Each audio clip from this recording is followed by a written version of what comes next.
Keep up to date with all things Reading FC. Follow the Tilehurst End on Facebook and Twitter. This podcast is proudly sponsored by ZCZ Films. Remember, if you want to get involved in sponsoring the show, drop us an email to thetilehurstend@gmail.com. Hello and welcome to the Tilehurst End podcast, an extra show today in these quite unusual circumstances. I'm your host, Marc. Joining me this week to discuss, primarily we'll be discussing the Sunderland game coming up on Wednesday night, but we'll also be catching you up on the general news around the club in this little show that we've dropped in before this game after our weekend off. Joining me to do that this week is the Tilehurst End assistant editor, Olly Allen. How's it going, mate? Yeah, very well, thank you.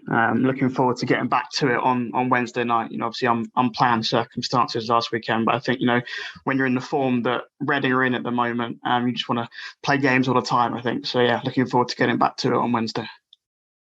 Yeah, absolutely. We have Sunderland at home. It is on Wednesday night, 8 p.m. kickoff at the Select Car Leasing Stadium. We also have Wigan away on Saturday, 3 p.m. kickoff, which has been confirmed as on.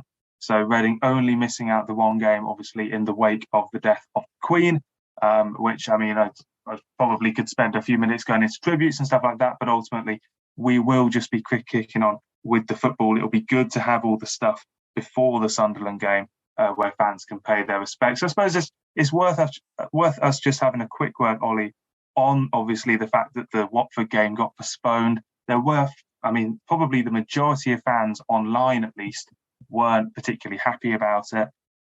We've now had a few days to kind of reflect, and also we have ultimately only missed out on one game. I suppose this for me is just something that I just always felt it was inevitable that they'd cancel it. It was disappointing. Obviously, I didn't want to be, without football for a weekend, but in a very extraordinary circumstance, I think it's probably, with hindsight, whether it's the right thing to do or not, I suppose is personal opinion. But we are only missing the one game. We're back on the Wednesday, back on the weekend as well, which I was personally a little bit thought that would be the one that we were more likely to miss out on with the Queen's funeral on Monday. But the FA and Championship deciding that they can go ahead with that. So just the one game we missed out on, and fans not too deprived of football in these parts this week then. Yeah, it's one of these, once in a generation circumstances, really. The last time a monarch died was 70 years ago. So not an awful lot has stayed the same since then. So there's not really too much, sort of common protocol you can take from then. I know that football did continue 70 years ago, but yeah, I think sort of the immediate reaction is sort of, they might have jumped the gun too early here, particularly when you look at other sports, particularly the cricket, on Saturday, obviously called off on Friday, but then resumed on Saturday with, a pretty much a perfect tribute to the Queen, really, at the Oval, and lots of other sports doing it very well as well. And, it sort of makes you think that maybe football could have done the same. And, that there's the argument that football can do its own tribute, and, that the best way that fans, mourn, if you like, is to come together. And, we saw at West Ham on Thursday night, obviously too soon for that game to be called off, that, there was a lovely tribute there. But then, you sort of find out the sort of inner details, I suppose, of why they took that decision to call it off, particularly with regards to policing. Football is, obviously the biggest sport in this country, so it requires a much larger police presence than lots of other sports do. And, we're seeing still some games this weekend being called off, Man United and Chelsea and stuff like that, with games not going ahead, because of policing.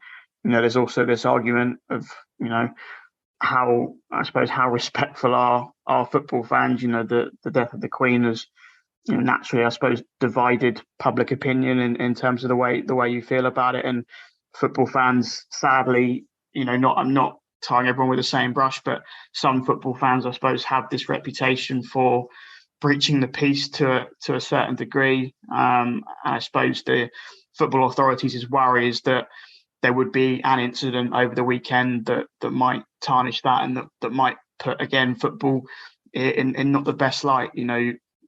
I think the Football Association was scarred really by the events at the Euro 2020 final last summer, and they don't want a repeat of something happening to sort of tarnish that. So yeah, it was obviously disappointing. And as I say, when Reading are in the form that they're in, you want games all the time. But I suppose, as you say, with a couple of days to sort of reflect on it, and yeah, maybe it was almost inevitable that it was going to happen. And when you have a couple of days to sort of look at it, you do begin to sort of understand the reasons. And but it's obviously good that the break is no longer than 1 week. That the game's already been rescheduled. The Watford game for, I think it's the 8th of November. I was surprised they managed to fit it in before the World Cup, but they've managed to find a date for it. It is a congested calendar anyway, but so it's good that they've only had to postpone one game. And yeah, as you say, I was a bit surprised the game next weekend would continue to go ahead, but pleased that we're able to get going again.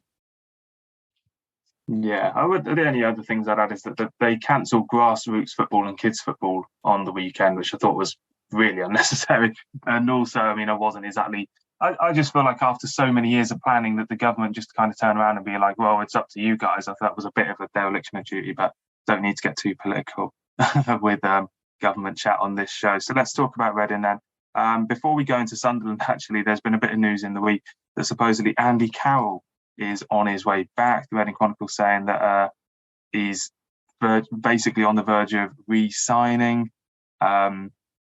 This is an interesting one because Paul Ince had said for a little while that he was chasing a striker and that we'd be surprised to hear who it is and stuff. And I think the one he was referring to with regard to that was Theo Walcott, the Southampton striker who was a target on deadline day. That move didn't come off ultimately, I think, because Southampton and Walcott and everyone involved weren't able to get it through. It was basically it'd have to be a free transfer.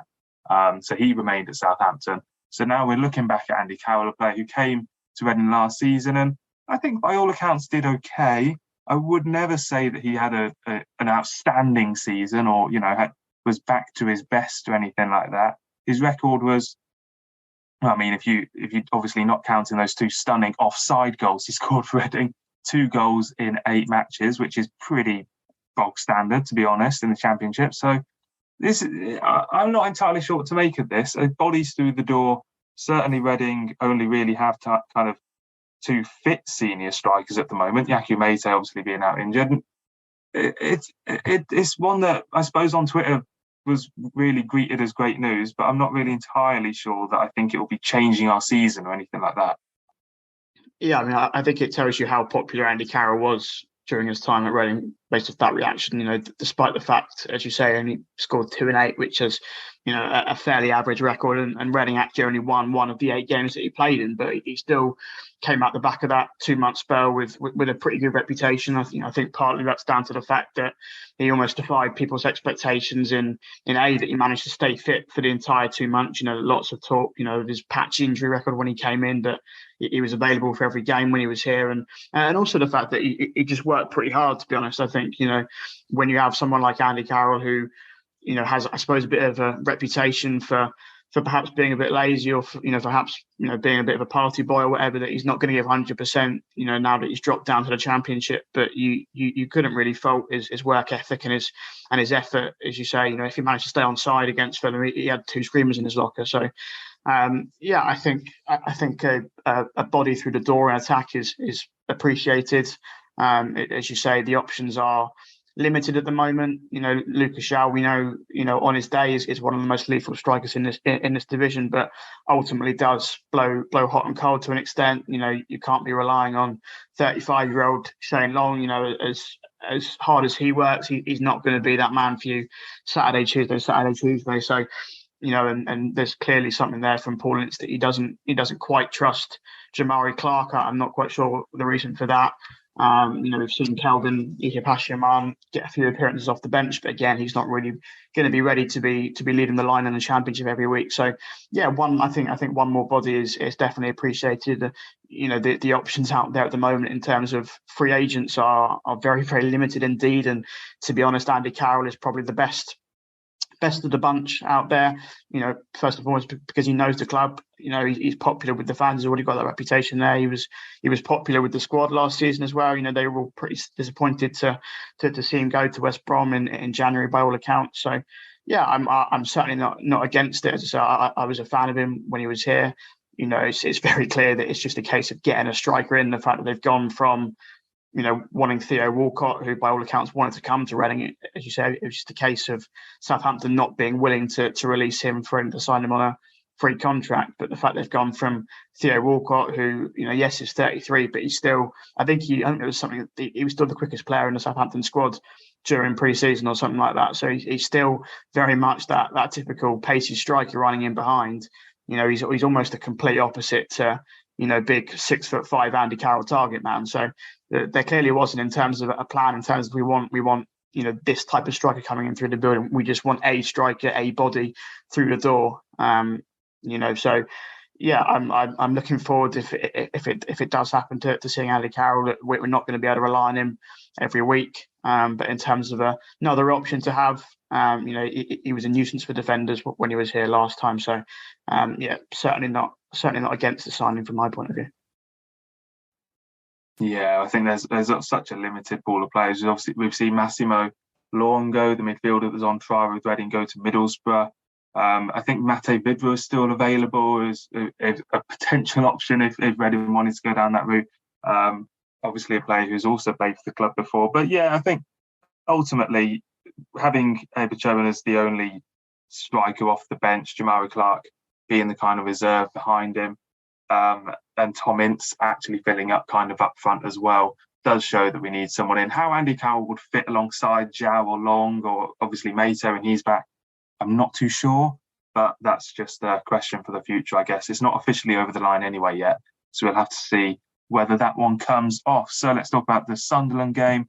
8 o'clock kickoff, as I say, Wednesday night at the Select Car Leasing Stadium. Sunderland, a bit of not a surprise package as such. They've kind of come up, and I suppose, if anything, they've done exactly what people thought they would. They've won 3 of their 8, lost 3, drawn 2. They've just done fine. They were a voted team that perhaps got overestimated based on the fact that they are a big club, ultimately, certainly for this level. But they've actually lived up to that so far, which I think is fair enough. A couple of wins on the road as well. One against Bristol City, who are just alongside Reading in the table. So Reading's 100% home record very much going to be tested on Wednesday night. But Ollie, we do have a decent record against Sunderland. Lost 2 of our last 8 games in total. Can you tell me the last time that Sunderland won a game at Reading? I might have seen it on social media. Is it 2004? It was March 20th, 2004, when we had the likes of Sean Gota, Jamie Ashdown in the team that year. So it's been a while. Reading have won 3, drawn 1 since then against Sunderland at home. Not actually played them since about 2018, I think, when they went down. So what do we think for this one? Is this a bit of a classic championship game in the sense, whether they're newly promoted or not? 2 teams have started the season pretty well by all accounts. It's one of those, it's a little bit of a toss-up, isn't it? Yeah, I think we're probably quite evenly matched, to be honest. Obviously not too close in the table at present, but in terms of the squads and everything, I think, we've obviously had a remarkable start to the season, better than anyone, could have expected. I'll hesitantly say that I struggle to see how we keep that up across the whole campaign, considering that the squad is still fairly thin. So we may well end up, pretty near Sunderland coming into the season. I think for me, they were probably, out of the 3 promoted teams, they were the team that I thought would do the best. I rated Alex Neil as a manager massively. Probably quite a slightly strange choice from him to leave to go to Stoke, but Tony Mowbray is more than a decent replacement. I think he overachieved really at Blackburn for 5 years, and obviously knows the North East very well, so seems a pretty good fit for them. I think we'll obviously be boosted massively by the fact that Ross Stewart is out for them. I think he was their top scorer in League One last season, and has handled the step up to the Championship amazingly. Really, he's got 5 goals in the first 7-8 games, whatever. But he's out injured for about I think about 3 months. So that's a massive boost from our point of view, because it's clear to see that he's the main danger man in their side. Aside from him, there's not too many sort of standout names. There's people like Alex Pritchard and Patrick Roberts, sort of two players who seem to have been tipped for great things when they were younger, but haven't really, had the careers that people thought they might do, but still are, talented to an extent. I think Ellis Sims is the man who's going to be coming in up front on loan from Everton, in place of Ross Stewart. So there is talent in there, but there's no reason the Reading can't get the result, as you say, at home. Perfect home record so far, 4 wins from 4 at the Select Car Racing Stadium, and confidence does seem to be really, really high in the group. Tom said exactly that after the Stoke win, that the confidence is sky high really in the group at the moment, and likewise in the fan base. Really, I think everyone's just enjoying where we are on the table at the moment, enjoying the good start, and that confidence, the buzz around the Select Car Racing Stadium, and the sort of atmosphere. There's been a noticeable shift, I think, at the start of the season, and obviously results help that, and the fact that we have won all of our home games so far. But hopefully that should help us sort of over the line. And I think we have to be looking at this game as Reading as favourites, being at home with Ross Stewart being out, with the run of form that we're on at the moment. So I see no reason why we can't go Wednesday night and get 3 points. Yeah, definitely. This is a game that Reading are favourites for, and justifiably so. What do we do with the team then? Do we go Shane Long and Lucas Shaw up front again? Baba Rahman come in? Maybe go back to a kind of 3-4-3 that we saw in pre-season. You could have Tomlinson, Hoylett wide of Long or Zhao. I suppose out of those options, I'd definitely put Baba Rahman in. There's no reason he can't be fit now to start at left wing back. Keep the 3. I don't know whether to go 3-5-2 or 3-4-3. It's maybe just give Long and Zhao one more game, see if they can make it click in this one. It didn't quite work out in the Stoke game, did it? And Shane Long, as much as we love him, has missed a few chances now since he's come back to Reading. I think we always knew that he was going to be a workman striker rather than a kind of clinical finisher. So that's probably the only change I'd make at the moment, is put Rahman in and then keep Tom Ince as maybe a bit more of a central midfielder. Yeah, I'd probably agree. I think it's a tricky one, isn't it? I mean, yeah, I'd agree that the Baba Rahman comes in. That makes a lot of sense. And yeah, it is difficult. We spoke about it on the pod after the Stoke game that the Zhao Long partnership had plenty of promise really, but it didn't quite click for whatever reason.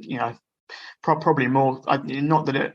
I think that it probably still does work in principle, but I think it was just the case that it was probably an off day for Shane Long, really, but ultimately when Lucas Zhao is having an on day and he's fit and firing and he scores 2 goals, then maybe you don't necessarily need Shane Long firing on all cylinders. We've obviously got, as you say, the Wigan game at the weekend as well. Shane Long, I highly doubt is going to be able to play both of those games, for 90 minutes. So we probably won't be able to go him and Zhao up top for both games. It doesn't seem as though Andy Carroll is going to be through the door in time for either game. So yeah, I don't think we should be writing off the Shane Long, Lucas Zhao partnership in principle. As I say, it works on paper in the fact you've almost got big man, little man up top. It just depends on and yes, Shane Long didn't have the best game against Stoke, but he was still working hard, he was still pressing, he was still running. It just seemed knackered after 60 minutes. So, and I think that's going to be the reality of 35-year-old Shane Long this season. So, yeah, I wouldn't write that partnership off after one game. Potentially give it a go again on Wednesday. Mamadou Loum in midfield is still obviously a big loss. So you're left still with Tyrese Forner and Jeff Hendrick, who I actually thought both had probably their best games in the Reading shirt against Stoke. Jeff Hendrick particularly seems to be gradually sort of growing into his role in the centre of midfield. So, yeah, look, if it ain't broke, don't fix it. It's the cliche, I suppose. And Reading have got a winning team at the moment, so Paul doesn't need to make too many changes. Obviously the problem comes where you've got this Wigan game less than 72 hours later, so there almost certainly are going to have to be changes between Wednesday and Saturday. But I suppose that's a problem for further down the line. But yeah, you wouldn't want to be tweaking that winning team too much at the moment. I think that's fair enough. So let's round off the show then with some predictions. I've already got a 1 in from Westy. He's already dropped in a 1-1 draw, which would be, and we're all off the mark now for the prediction league. It was a bit of a slow start. We're all there at the moment. Myself, Handbags and Ben picked up the 2-1 wins over Stoke, so we are all on 4 points leading that. And then it's Adam on 3, yourself, Ollie, and Sim on 2, and then Westies on 1. I'm going to go for a 1-1 draw in this game, not because I think particularly that Reading are the weaker team or anything like that. I just feel that occasionally you go into these games to fairly evenly matched teams. They're under a new manager. They've had a bit of time to work on that now. And it's the Championship. It's certain games, particularly this season, you've seen across the Championship, certain games just don't find a winner fundamentally. And I think this could very easily be, perhaps as a bit of a law of averages game. Reading have had a couple of one-goal wins in the, 1-goal winning margins in the Championship at home this season. 4 wins in a row at home is a brilliant record. But, I mean, as a team of any stature, let alone a team of Reading stature who are overachieving at the moment, is that sustainable? And I just feel at some point there will be something that holds us back. And it certainly won't be a disaster getting a 1-1 draw out of this game. What are you going to say for this one then, Ollie? Yeah, this team is so Jekyll and Hyde. Obviously the 2 4-0 defeats, but they've both come away from home, and as I say, our home form has been exemplary so far this season. So I'm going to go for us to continue the winning streak. I'm going to go for a 1-0 Reading winners. I think Ross Stewart being absent for Sunderland is a massive boost for us. Honestly, I think that'll be huge. So yeah, I'm going to go for a 1-0 Reading win, I think. Yeah, I've just got a live update as well from Handbags. He's gone for a 3-1 win for Reading. So we'll certainly have some positive predictions for this weekend, this midweek then. So yeah, 8 o'clock at the Select Car Leasing Stadium. Thank you very much for joining us for this little show. We just popped in on a Tuesday morning. Hopefully a nice little addition, given that obviously we weren't able to do a show on Monday. Kind of toyed with the idea of doing a kind of off-the-wall show, but wasn't really the time for it. So a good opportunity to sit down and get a proper preview of the midweek return to action. Reading then go to Wigan.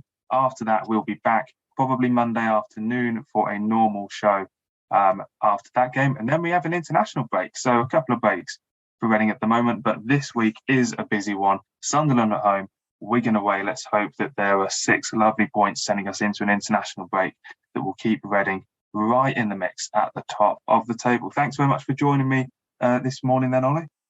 No problem at all. And thanks everyone for listening in. We'll be back after the Wigan game. Let's get down Sunderland then and get some lovely points on the board. Until next time, come on, you arse. Be loud and be proud and back the boys and make some noise. Come on, you arse! Shout out to this week's podcast sponsor, ZCZ Films, showing that age is no barrier to being a hula hoop.